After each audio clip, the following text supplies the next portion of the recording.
refers to this as the law of the Spirit. Okay? Note, for the law of the Spirit of life in Christ Jesus has set you free from the law of sin and of death. Romans 8:2. Sabi ni Raire. Okay, so sabi ni Raire, as one code ends and another is instituted, not all the commands in the new one will themselves be new and different. The permission to eat and meat in the law of Christ na makikita natin sa 1 Timothy 4:3 was also part of the code under which Noah lived after the flood sa Genesis chapter 3 verse 9. Likewise, some of the specifics which were part of the Mosaic Code have been incorporated into the law of Christ, and some have not, but the entire code has been done away with. Okay, so hindi lamang yung background, okay? Hindi lamang yung meaning ng law, but also let us proceed to the purpose. Bakit ibinigay? Bakit binigyan ng batas? Bakit ibinigay ng Diyos ang batas? First is, it cannot save. Okay, law, it cannot save. According to Galatians chapter 3, verse 21, for if a law had been given which was able to impart life, then righteousness would indeed have been based on law. Okay, sabi naman sa book of Romans 3:28, for we maintain that man is justified by faith apart from works of the law. So it can reveal sin. It cannot save. The purpose of the law is it can reveal sin. Sabi ng Romans 3:20, for through the law comes the knowledge of sin. And Romans 5:13, for until the law, sin was in the world, but sin is not imputed when there is no law. And Romans 7:7, what shall we say then? Is the law sin? May it never be. On the contrary, I would not have come to know sin except through the law. For I would not have known about coveting if law had not said. Okay? So, you shall not covet. Sabi doon. So, makikita natin yung tinatawag na origin of sin. Sin must have not origin prior to the fall of Adam and Eve. Why? Because the tempter, serpent, or Satan enticed to evil. So, disobedience before Adam and Eve ever sinned. Okay? So, makikita natin, kung inyo pong bubuksan, at kung meron po kayong copy nung module na pinasa ko po sa inyo, nandoon po nakalagay yung itong notes on the origin of sin. Paano nagsimula at saan. So meron po itong mga ilang puntos or datos na nakasulat po rito. And that is the part of your study, reading and study assignment. Okay, mga kapatid, read the module and then magkakaroon po ng highlights itong discussion natin about sa doctrine of sin or sa, yes, doctrine of sin. So, pangatlo, letter C, origin of sin. Okay, origin of sin, inherited sin. The first sin is Satan. When God created ex nihilo, everything was originally good, sabi ng Genesis, di ba? So, pangalawa, when God created Lucifer, an fallen angel, sabi ng Ezekiel 28 verse 15, you were blameless in your ways from the day you were created until unrighteousness was found in you. Okay, so ibig sabihin, nagsimula kay Satan. Pangatlo, when Lucifer sinned, it had its root in pride. Nagsimula ito sa kanyang pride. 1 Timothy 3:6, Isaiah 14, verse 12 to 17, and in untruth. Hindi lamang sa pride, kundi maging doon sa untruth ni Lucifer sa John 8:44. Pangapat, after Satan's fall, he opposes God and seeks to usurp God's worship. Sabi ng Isaiah 14:14, I will make myself like the Most High. Okay? So the temptation of Christ, all these things will Satan, sabi rito, give you kay Christ if you will fall down and worship me. Sabi ni Satan kay Christ. Okay? Sabi niya sa Matthew 4:9. Panglima, yet God can use Satan and his demonic horde to accomplish God greater purpose. Yung example po nito ay makikita natin sa 1 Corinthians 5:5, 2 Corinthians 12:7, at makikita rin po natin sa from the book of Job. Okay? Si Job. So, letter B is hindi lamang kay Satan nag-origin ang sin, pangalawa ay kay Adam and Eve.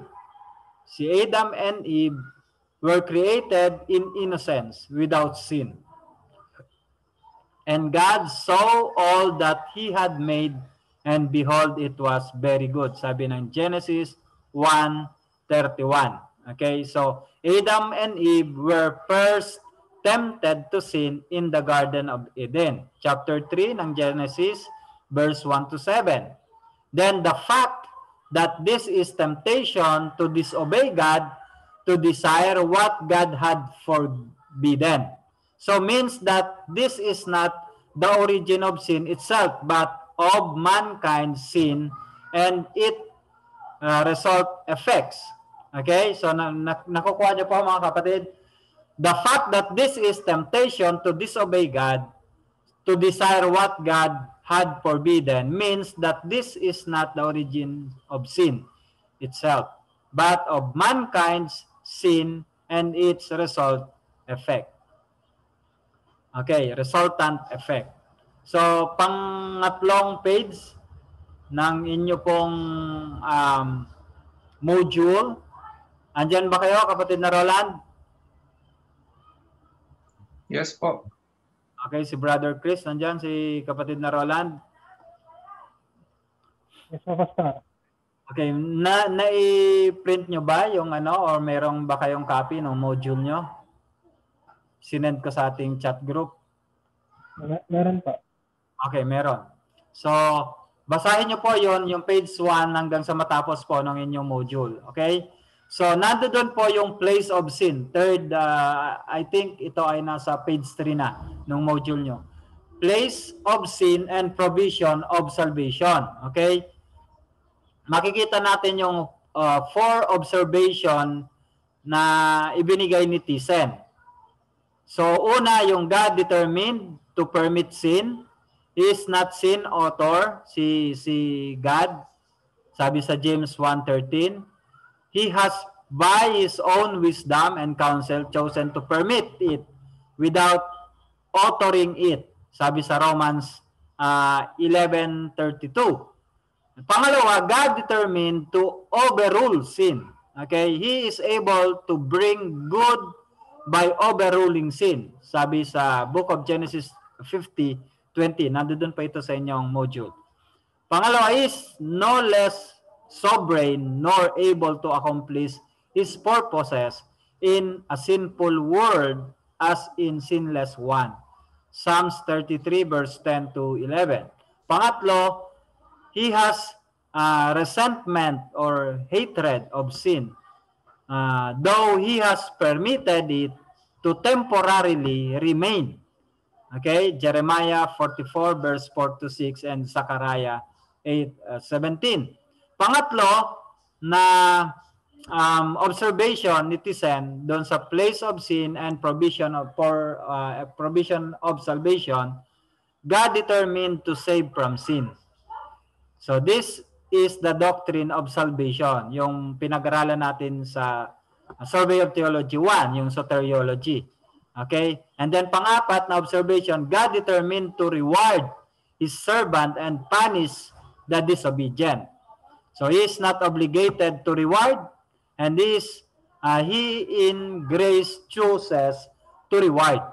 Sabi sa 2 Corinthians 5:9 to 10, therefore we also have as our ambition, whether at home, absent, to be pleasing to Him. Verse 10, for we must all appear before the judgment seat of Christ, so that each one may be recompensed for his deeds in the body, according to what he has done, whether good or bad. Okay? Wait lang po.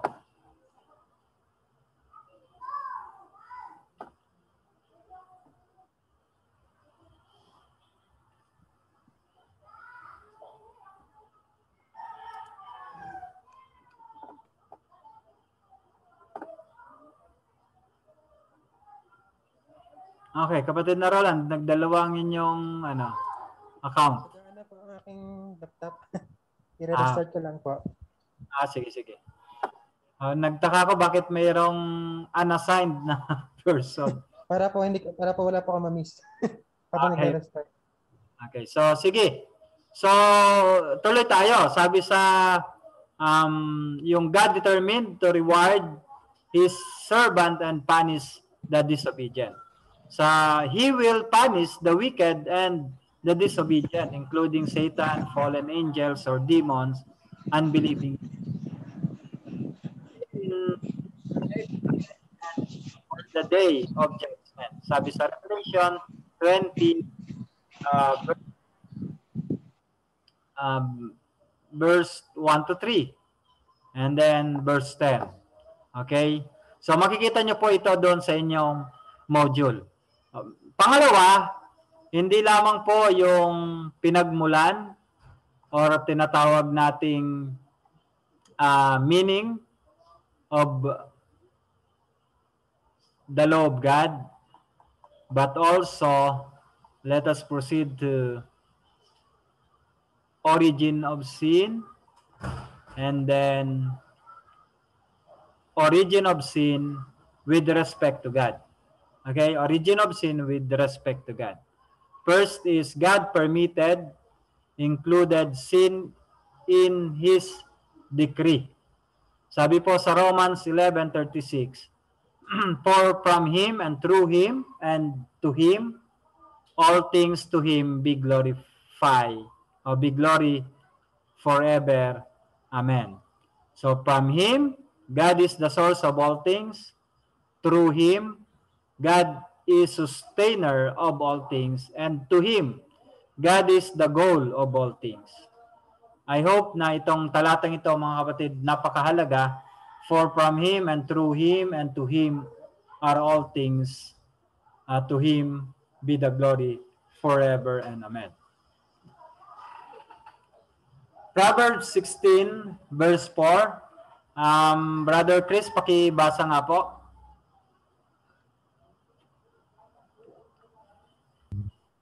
Proverbs 6, ano po? 16:4. Proverbs 16:4.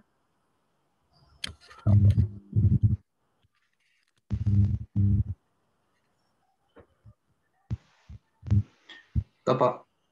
Lahat ng nilalang ng Diyos ay mayroong wakas at ang masasama sa kaparusahan babagsak. Okay. Everything accommodate itself and contribute to its own end and its own purpose. Even the wicked are fitted for their role for the day of calamity and evil. Okay, sabi ng version. Proverbs 16:4.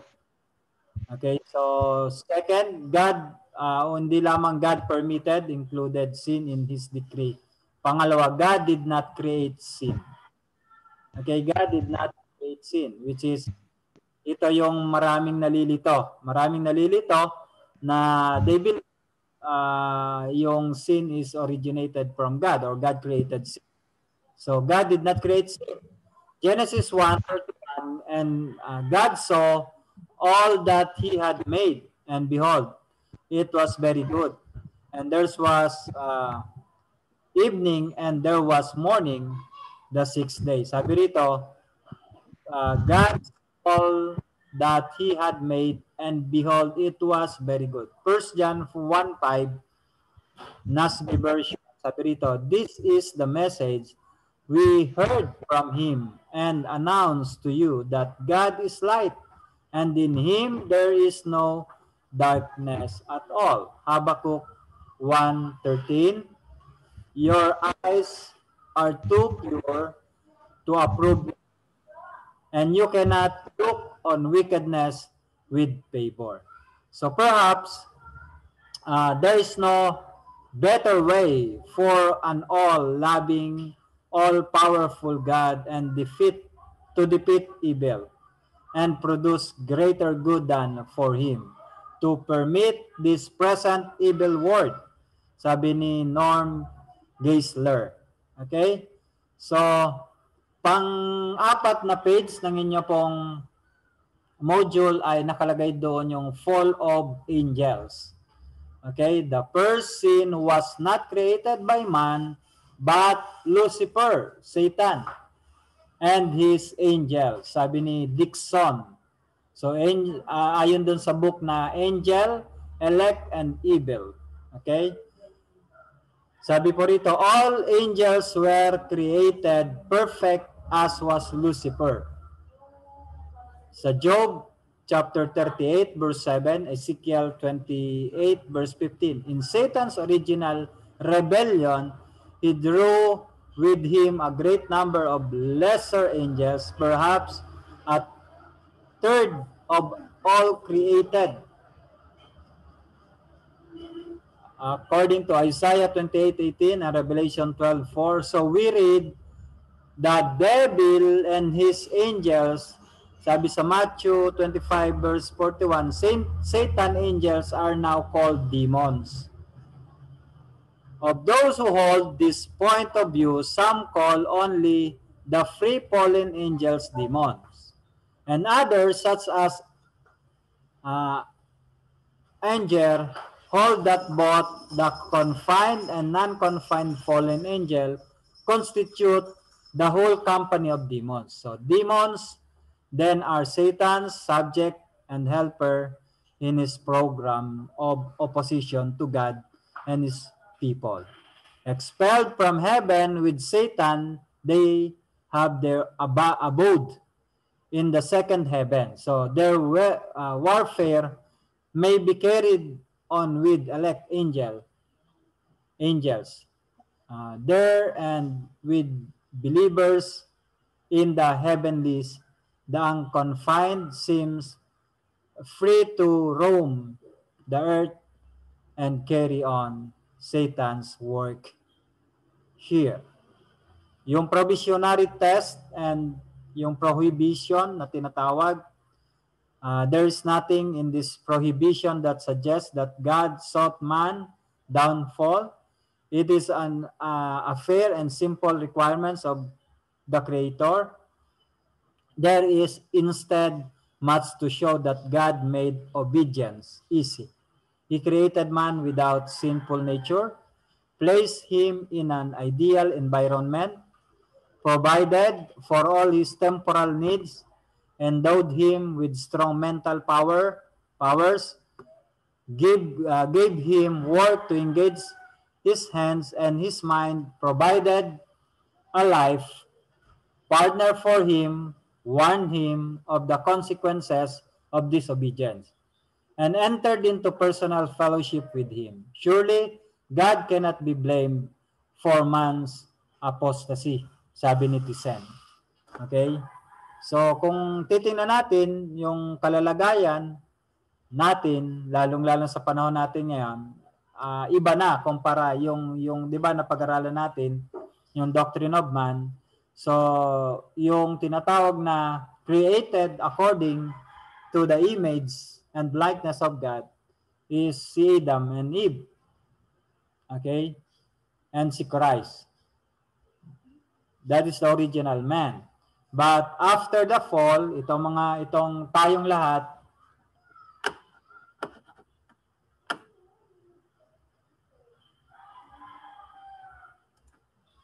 okay? So tayong lahat ay sa panahon natin ngayon, after fall is yun na. Nandoon na yung tinatawag nating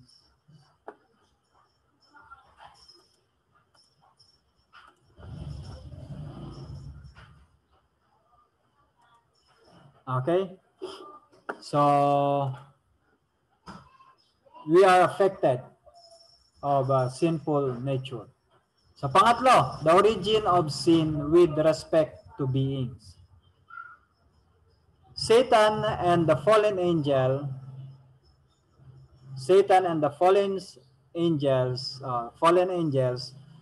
is yung Adam and Eve were not the first beings to rebel against God. A fallen creature must be the cause of the temptation to sin by the first human.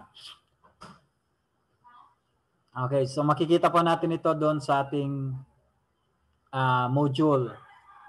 Mamaya, balikan po natin. Sabi sa book of Matthew 25 verse 41, then he will also say to those on his left, depart from me, accursed one, into the eternal fire which has been prepared for the devil and his angels. Revelation 12:4, and his tail swept away a third of the stars of heaven and threw them to the earth. Okay, ito yung Satan and fallen angels. Pangalawa, human beings. Yung probation or yung test. Genesis 2:16 to 17, pakibasa nga po kapatid na Roland.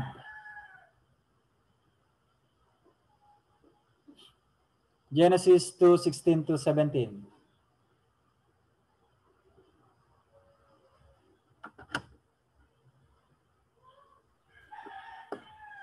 Genesis 2:16 po. 16 to 17. Verse 16, but the Lord God warned him, you may freely eat the fruit of every tree in the garden, except the tree of knowledge of good and evil. If you eat its fruit, you are sure to die. Okay, so the Lord God commanded the man, saying, from any tree of the garden you may eat freely. Sabi sa 17, but from the tree of the knowledge, good and evil, you shall not eat, for in the day that you eat from it, you will surely die. Sabi doon. Okay, so yung outcome, and this is the test for the human beings, yung outcome nito sa Genesis 3 verse 6 to 7. Kapatid na Chris, pakibasa nga po. Genesis 3, 6 to 7.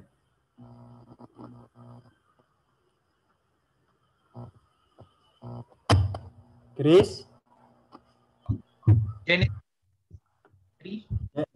Genesis 3, 6 and 7. 6 and 7 po. Napakaganda ng babae ang punong kahoy at sa palagay niya ay masarap ang bunga nito. Nabuo sa isipan niya na mabuti ang maging marunong, kaya't pumitas siya ng bunga at kumain. Kumuha rin siya para sa kanyang asawa at kumain din ito. So, this is about, kanina yung test, yung outcome, nag-fall na sila. Si Eve, nagsimula. At pagkatapos, kumuha rin siya, sabi doon sa verse 17, para sa kanyang, ano sabi doon sa Tagalog?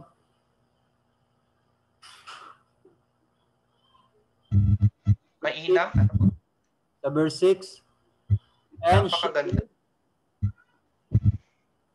pumitas din siya Opo. para sa asawa. Okay. So, ito naman sa English version, she took from its fruit and ate. And she gave also to her husband with her, and he ate. Okay, hindi lamang si Eve, but also Adam ay nag-fall or kumain. Then, pagdating sa verse 7, then the eyes of both of them were opened, and they knew that they were naked, and they sewed fig leaves together and made themselves loin covering. Okay? So, ito yung outcome. So, term for inherited sin, the second pages ng inyo pong module, nakalagay po doon yung terms for inherited sin, sin natures, sin nature, transmitted sin, original sin. So, man inherited sin. So, yung fallen and corrupt by nature, children of wrath, sabi sa Ephesians 2:3. Behold, I was brought forth in iniquity, and in sin my mother's conceived me. Okay, yung sin nature at conception. Psalms 51 verse 5. So yung inherited sin, inherited sins penalty. Sabi po rito sa Ephesians 2:1, the penalty is spiritual death. Okay? Sabi sa Ephesians 2:1-3, death is separation, thus a separation from the life of God. And then John 3 is spiritual death. If uncharged by spiritual birth, yung tinatawag sa John 3:3 na born again, or sa John 3, specialty doon sa John 3:3, kailangan magkaroon ng rebirth or yung tinatawag na born again. Okay? So, leads to the second death according naman doon sa Revelation 20 verse 11. So, ito namang second death is yung tinatawag na lake of fire. Okay? So, yung inherited sin effect, kanina penalty of sin. Ngayon, yung effect ng inherited sin. To say that inherited sin extend to man, to man's whole nature, does not mean that he cannot think worthy thoughts, make good choice, have noble and loving feelings, or make proper judgment. But it does mean that none of these are of value in gaining acceptability with God. So fallen man may be mortal but not spiritual. That is the condition of the fallen man. Okay? So, pangalawa, the result of inherited sin, sabi ni Cook, corruption of nature and spiritual death, separation from God. So, pangapat, the result of sin, because of Adam's sins, sabi sa Romans 5:12, pakibasa kapatid na Roland, and pakihanda kapatid na Chris yung Ephesians 2:1-3.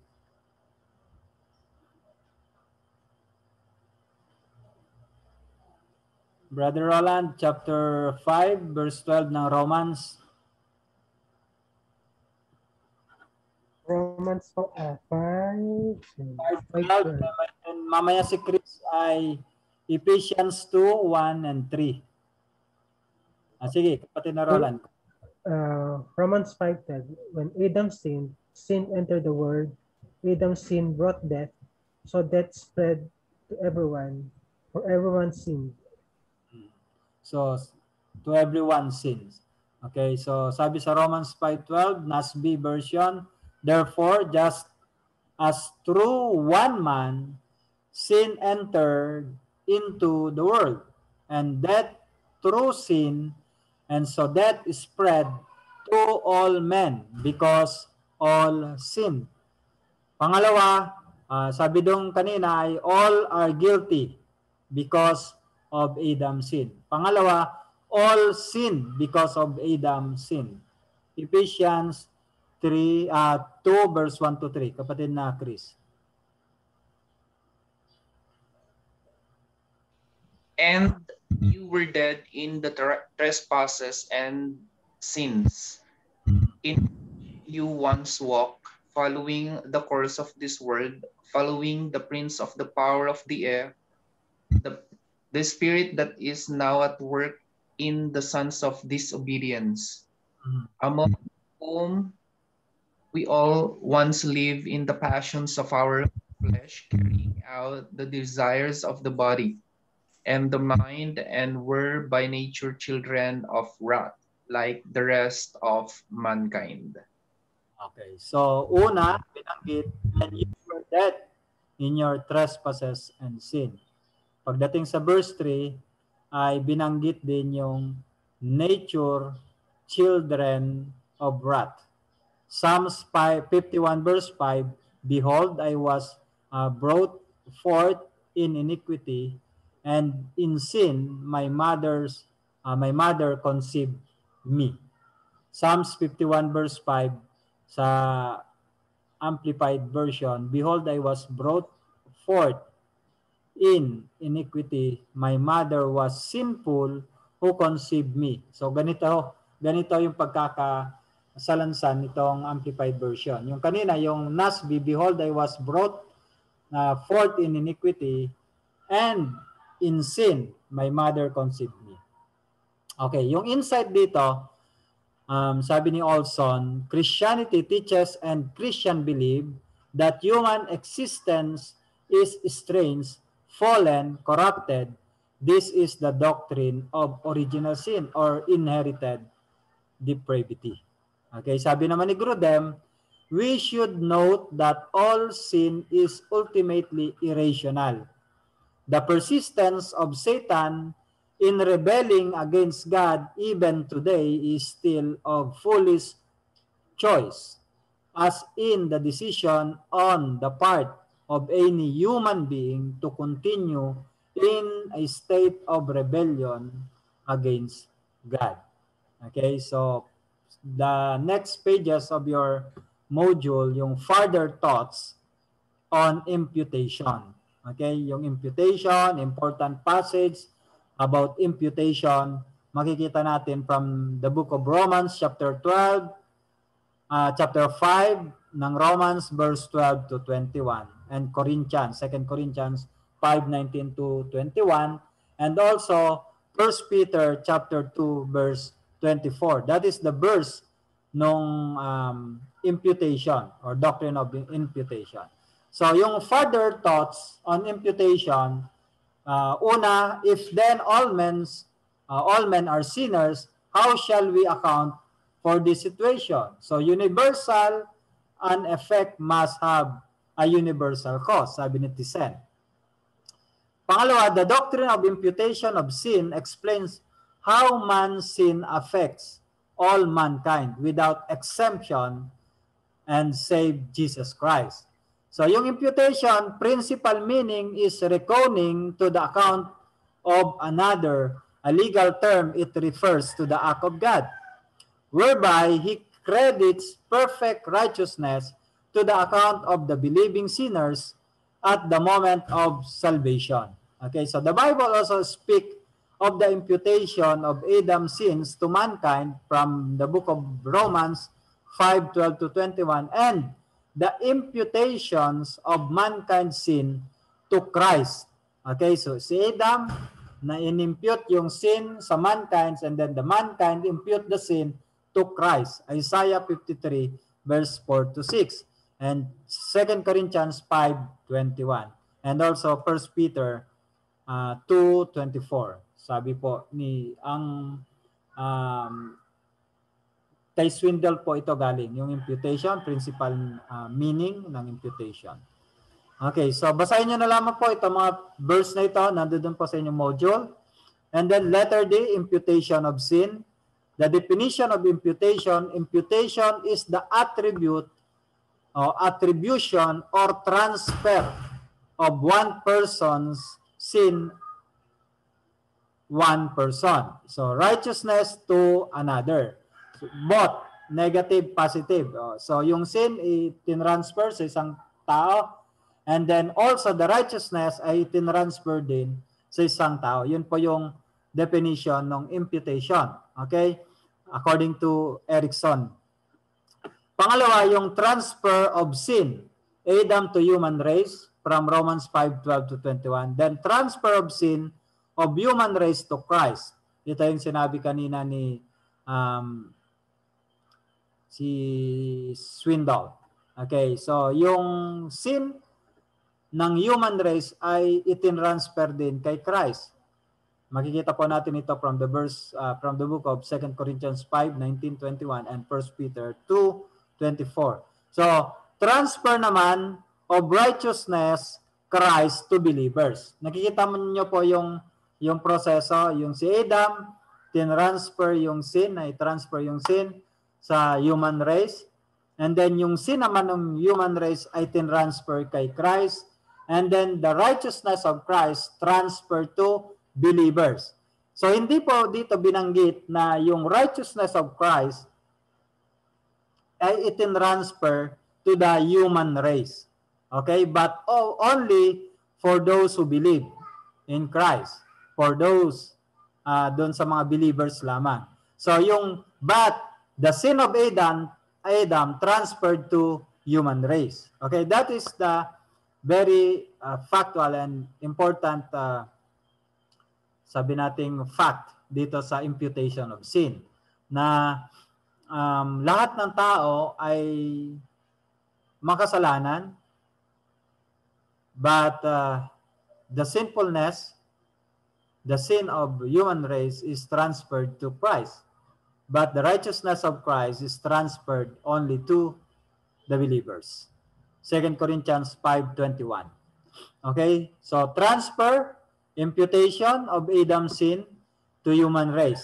This is the key passage ng imputation of sin ni Adam to human race.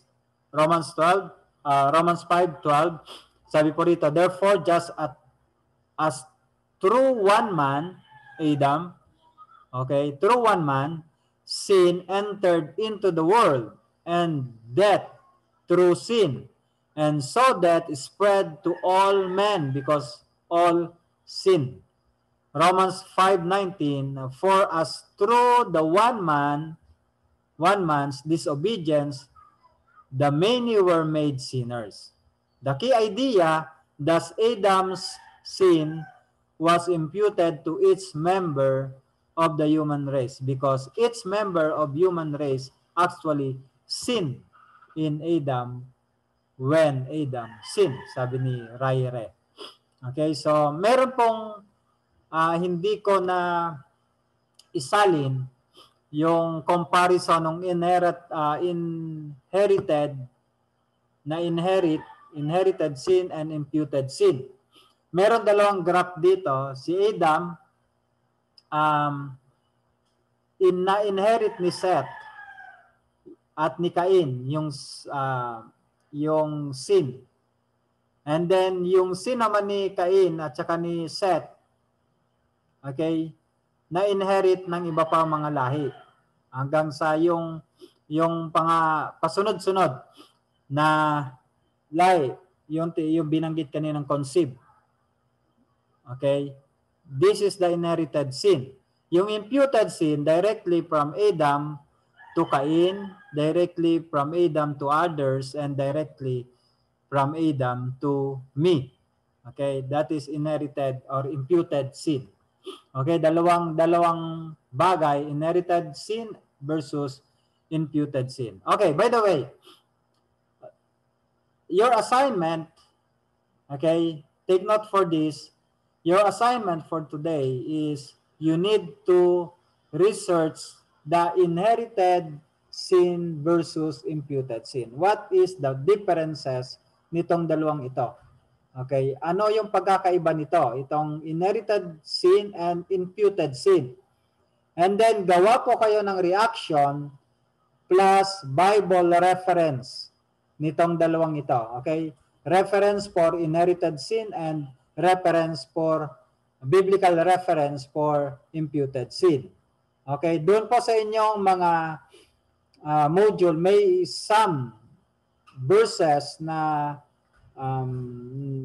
pwede nyo gamitin bilang as a reference dito sa inherited and dito sa imputed sin. Maliwanag po ba? Roland, nakuha nyo po?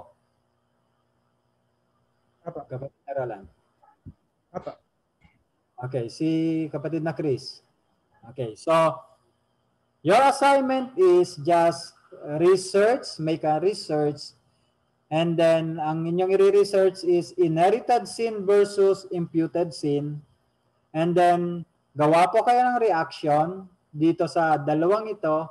What is the differences nitong dalawang ito? And then lagyan nyo po ng supporting biblical references. Okay? Ganun lang kasimple. Tapos send nyo po sa akin. Maliwanag po. So, hindi ko na po pakakalawigin pa. Transfer, imputation of human race sin to Christ. The key passage of this is 2 Corinthians 5:21. He made him, okay, God made Christ, who knew no sin, to be sin on our behalf, so that we might become the righteousness of God in Him. Kikita niyo po yung 2 Corinthians 5:21, He, God, made Him, Christ, the second person, who knew no sin, to be sin on our behalf. Okay, so the third person. So, ang Ama, ang Diyos ay ginawang makasalanan si Kristo para sa atin. Pangalawa, yung 1 Peter chapter 2 verse 24, and He, Christ Himself, bore our sins in His body on the cross. Yung prophetic passage is from Isaiah, Prophet Isaiah chapter 53 verse 6. Bago mangyari yung kaganapan sa New Testament. Sabi po sa Isaiah 53:6, all of us like sheep have gone astray. Each of us has turned to his own way. But the Lord has caused the iniquity of us all to fall on Him. Okay? Number 4, not only the transfer, imputation of human race sin to Christ, but also transfer, imputation, or transfer of Christ's righteousness to believers. Romans 5:17. For if by the transgression of the one, death reigned through the one, much more those who receive the abundance of grace and of the gift of righteousness will reign in life through the one, Jesus Christ. Corinthians, I think 2 Corinthians 5:21. Paulit-ulit lang naman po itong binabasa natin. He made Him who knew no sin to be sin on our behalf so that we might become the righteousness of God in Him. Okay, so personal sin or yung tinatawag na committed sin. Kanina inherited, imputed sin. Ngayon ay dadako tayo doon sa personal sin. Okay, personal sins are committed by all. Sabi ng Romans 3:23, for all have sinned and fall short of the glory of God. And Romans 3:10, there is no one righteous, not even one. Lahat, because of our sinful nature, lahat ay nagkasala. Okay, pangalawa, yung tinatawag na personal sins can be internal or external. Okay? The personal sins can be internal or external. Matthew 5:27 and 28. You have heard that it was said, do not commit adultery. But I tell you that everyone who looks at a woman lustfully had already committed adultery within her in his heart. So makikita po natin. Note also doon sa 2 Corinthians 10:5 and Colossians 3:5-6. So pangatlo, yung tinatawag na personal sins are individually committed, not transmitted to others. Okay? Ikaw mismo, personally. Personal sin are individually committed, not transmitted to others. Sabi po ng Exodus chapter 20 verse 5, NASB version, "You shall not worship them or serve them, for I, the Lord your God, am a jealous God, visiting the iniquities of the fathers on the children, on the third and the fourth generation of those who hate me." So, does this passage negate point doon sa tatlong puntos kanina na personal sins? No. Exodus 20 verse 5 refers to the cumulative effect of sin upon subsequent generation, not individual sins. Okay, makikita natin sa Deuteronomy 24:16, "Father shall not be put to death for their children, nor children put to death for their fathers. Each is to die for his own sin." Okay? Each is to die for his own sin. Pang-apat, personal sin cause a loss of fellowship with God for believers. So, unbelievers do not have fellowship with God. Believers lose temporal fellowship, not eternal fellowship or relationship with God when they sin. 1 John 1:9, sabi po rito, "If we confess our sins, He is faithful and just and will forgive us our sins and purify us from all unrighteousness." Okay, so the conclusion, concluding thought on sin is makikita po natin dito sa Psalms 51 verse 1-5. Sabi po rito is, "Have mercy on me, O God, according to your steadfast love, according to your abundant mercy. Blot out my transgression, wash me truly from my iniquity, and cleanse me from my sin. For I know my transgressions, and my sin is ever before me. Against you, you only have I sinned, and done that which is evil in your sight, so that you are justified in your sentence and blameless in your judgment." So here is the insight, mga kapatid. All have sinned. Lahat ng tao ay nagkasala. Walang exemption. That is the nature. That is the position of all men. So this idea that all men sin means that God thought of us all as having sinned when Adam disobeyed.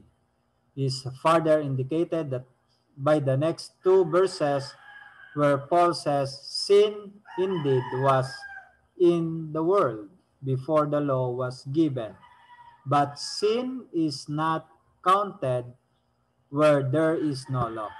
So yet, reigned from Adam to Moses, even over those whose sins were not like the transgression of Adam." So, who was a type of the one who was to come. Okay, makikita po natin yung Romans 5:13 and 14. Pakibasa nga, kapatid na Chris. Romans 5:13 and 14. Romans 5, 13 and 14. 14. Okay po. "But put on the Lord Jesus Christ and make no provisions for the flesh to gratify its desires." Okay, to gratify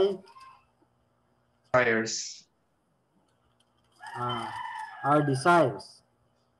So, sa ESV version, Ang pagkakabanggit dito sa ESV, 13 and 14, for sin indeed was in the world, okay, before the law. Sabi rito, for sin indeed was in the world before the law was given, but sin is not counted where there is no law. Verse 14, yet death reigned from Adam to Moses, even over those whose sinning was not like the transgression of Adam, who was type of the one who was to come. Sabi po ni Grudem, here Paul points out that from the time of Adam to the time of Moses, people did not have God-written laws. Though their sins were not counted as infractions of the law. Okay, ito yung sinasabi rito sa Book of Romans. They still died. The fact that they died is very good proof that God counted people guilty on the basis of Adam's sin. So lahat naman sila ay namatay. So ibig sabihin, sabi ni Grudem, kung the fact na sila ay namatay, ito ay isang napakalaking pruweba na ang Diyos ay counted people guilty on the basis of Adam's sin. At wala namang taong nabuhay noon na hanggang ngayon ay buhay pa. So lahat ay lumipas. And that is the fruit, or yun yung kabayaran ng kasalanan. Lahat ay mamamatay. So dalawang uri ng kamatayan. Kamatayan physical at kamatayan spiritual. Hindi po ba? Ito yung madalas kong ginagamit minsan, lalong-lalo kapag ka nasa evangelistic sermon or evangelistic Bible study or devotion. Especially kapag ka nandoon ka sa text ng John, Book of John chapter 3. Yung tinatawag na born again. Okay? Bakit kailangan ipanganak ng muli? Because every single human is dead or dead in sin. Lahat ay patay sa kasalanan. Kaya kailangan ipanganak ng muli. Ang tawag doon sa theological term is regeneration, ma-regenerate. Okay? May panganak ng muli sa espiritu upang sa ganon ay magsimula yung buhay. So, now, the very important is nakita natin na yung kasalanan ay nagbunsod ng kamatayan. Okay, kamatayan physical at kamatayang spiritual. Maliwanag po ba, mga kapatid, yung ating pinag-usapan? Maliwanag. I hope na nakuha nyo na yung kasalanan ay hindi nagmula sa Diyos at hindi ang Diyos ang gumawa nito. Kung hindi ito ay nagsimula kay Satan and then napunta kay si Adam and Eve ay nag-fall, okay, through temptation, hanggang sa lahat ng tao ay affected through inherited and imputed sin of Adam. Okay? So, I hope and I pray na maiksi, subalit sana ay nagkaroon tayo ng idea since you are on the first stage pa lang ng inyong pag-aaral. Nasa first level pa lang po kayo. But this is a good start ng inyong pag-aaral. The idea, the insight about sin.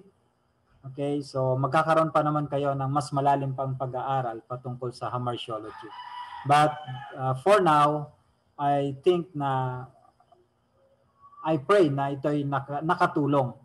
Lalong-lalo na pagdating sa view ng law at saka ng sin. Tandaan po natin sa panahon natin ngayon, marami nagtuturo na ang batas or ang law ay obsolete na, wala na. Hindi na natin kailangan. Okay? So, tapos ay since natapos na, namatay na si Kristo sa cross, hindi mo na kailangan mag-repent sapagkat pinalaya ka na, pinatawad ka na. Yung past, present, and future sin ay nabayaran na ni Christ. Tapos na yun sa cross ng Calvary.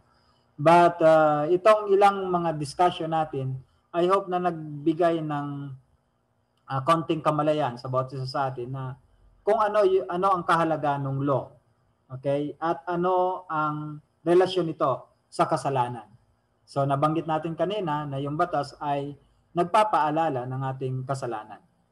Okay, so sige po, dito po tayo nagtatapos. Meron kung may tanong kayo, kapatid na Chris, Roland, at yung iba pang makakapanood ng video ito, ay pwede po kayong mag-text or mag-send ng message sa akin. Okay? So,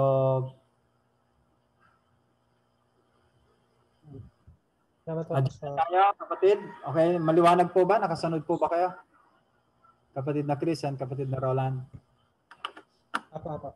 Tayo po ay mananalangin.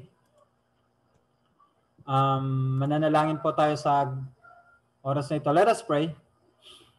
Amin Diyos, salamat po sa oras na ito. Thank you, Father God, for your wisdom and knowledge na patuloy namin na nagagamit. Lord, ang aming dalangin, patuloy niyo kaming samahan at i-guide pa, turuan pa na lalo pang lumalim, lumawak yung aming pagkaunawa, especially sa mga panuntunan at prinsipyo ng iyong mga salita, lalong-lalo na sa usapin ng aming tinalakay patungkol sa doktrina ng kasalanan, Panginoon. Kung paano ito nagsimula, paano naging naapektuhan yung sangkatauhan, at ano yung ano yung solusyon sa kasalanan ito. Salamat po, Panginoon, sa hapong ito. At only through Christ alone, God.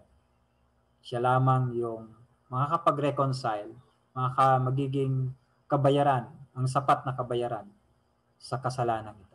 Salamat, and the righteousness, God, of Christ ay siyang kakamtin ng bawat mananampalataya.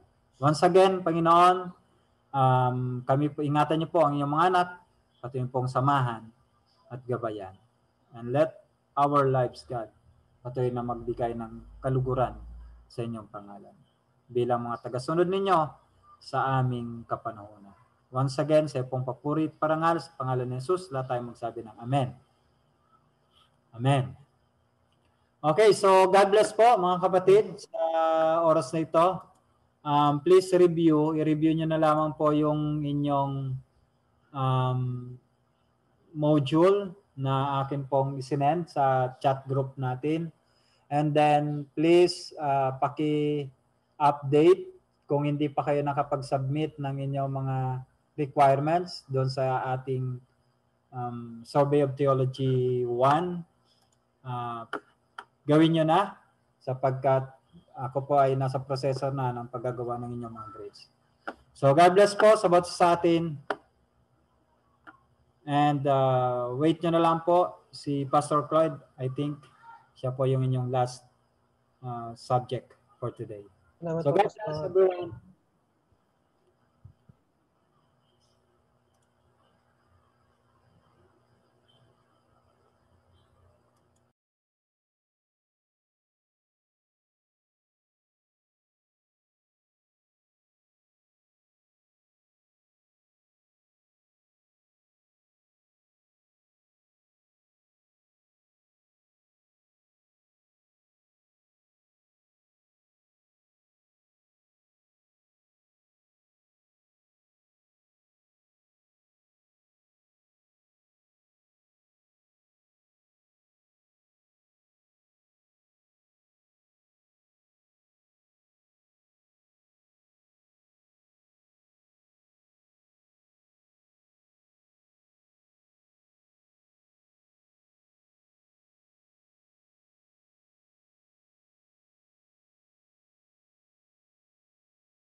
Brother Roland. Brother Roland. Kuya Chris. Opo, hindi yata makapasok si Pastor Cloyd po. Hindi ko rin alam kung paano kaya. Hindi na po ako co-host dahil ako yung lumabas kanina. Baka po kay Pastor Joey. Okay. Hindi, kuya, co-host ka pa. Ha? Pwede ka pang co-host ka pa. Pwede ka pang mag-admit. Di ko alam paano kaya to. Hindi yata ako co-host. Co-host ka pa, kuya. Nakalagay dito. Okay. Medyo kasi mabagal tong cellphone ko. Paano kaya to? Paano kita i-co-host? Ano ata? Si Pastor Joey lang ata ang pwedeng mag-co-host. Ina-accept ko yung admit niya, hindi naman gumagana. May screen siya minsan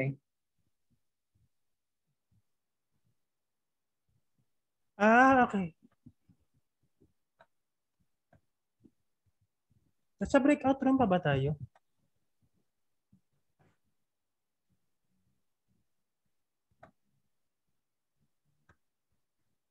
Naka-ano ata tayo, kuya? Naka-breakout room. Kaso, wala namang break. Naka-breakout room ata tayo. Hindi ko rin alam Paano kaya to? Kaso,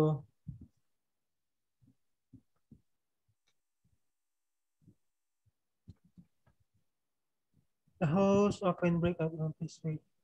Assign. Siya. Breakout room.